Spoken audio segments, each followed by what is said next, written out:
John Kramer lectured in psychology at Queen's University Belfast for over 30 years and has played an active role in applied sport and exercise psychology throughout that time. John has worked with national and international teams and athletes from over 50 sports and continues to publish widely, including his most recent best-selling book, Pure Sport. We're now at step 2 along the way of building your mental armoury for the marathon ahead. And for marathon running itself, one of the most critical issues of all, fortitude or mental toughness. In some sports, you literally have no time to think. However, when you're running, you've got lots of time. And how you use that time positively becomes critical to success. What makes mental toughness? Some would argue that you either have it or you don't, and when the chips are down, when you hit the wall, or when the going gets tough, then and only then do the tough really get going. Rubbish. If you believe this, then we have trouble straight away. The reality is, when the going gets tough, the mentally tough don't raise their game or do anything extraordinary. All they do is keep faith with what got them there in the first place. Yes, it may hurt. Yes, you may want to pack in. But if you've built resilience into your mental baggage, that's what will keep you going. For example, take the mythical wall in long-distance running. Yes, you may hit times during the run when the going does get tough. But if you start to develop a mentality built around this image of a wall, then getting over the wall will be that much more difficult. As an alternative, try to think of the route as a whole series of different but exciting challenges that you really want to overcome. And one of these may be the physical dip at 20 miles, or it may not occur.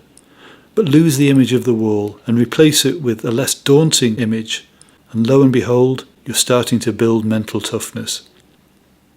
Mental toughness can only be built when you have a willingness to learn and are open to take on board lessons from both your successes and your setbacks. Sadly, we're not hardwired to deal with our mistakes.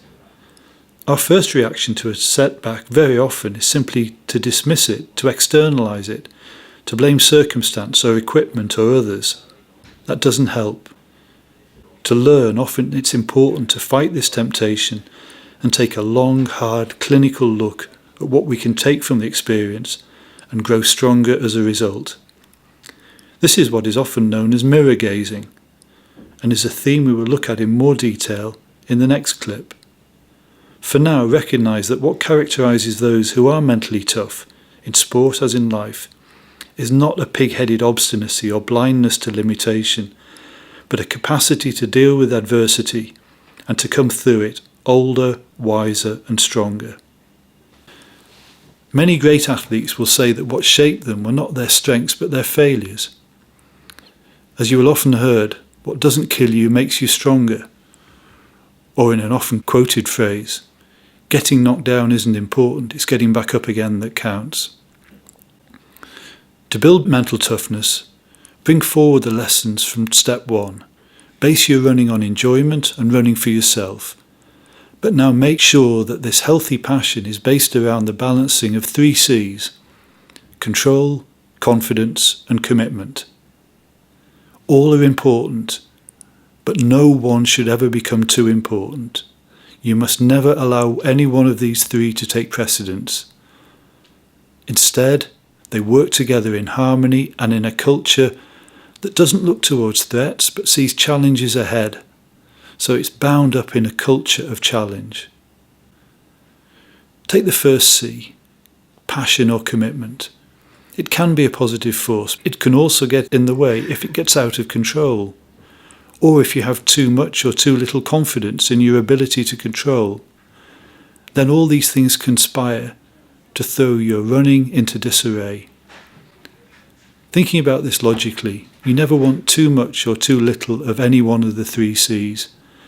Instead, you are looking constantly for a healthy balance of all 3 to keep you on the road to success.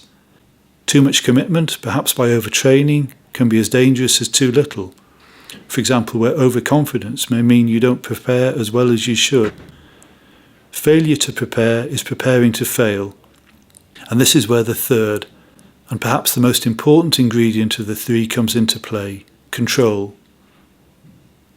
Going back to the start of this step, you have to believe you can control what's going on around you, including your mental toughness. Otherwise, the road ahead will become ever more steep. The next few steps will start to explore how you can start to control your preparation in a measured way that keeps you firmly in the driving seat at all times.